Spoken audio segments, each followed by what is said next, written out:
creo que o fío conductor na poesía de Xela Arias é a vocación experimentadora, a vontade de estar a innovar, a actualizar, a modernizar o código poético.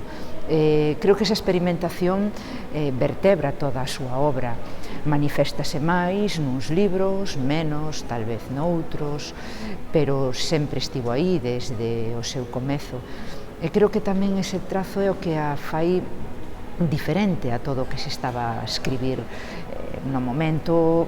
Estou a pensar sobre todo nos anos 80, e iso fixo que ela se sentise escritora sen xeración. A iso hai que engadir a súa resistencia a ser encasillada, a ser encadrada, que foi tamén algo que a definiu.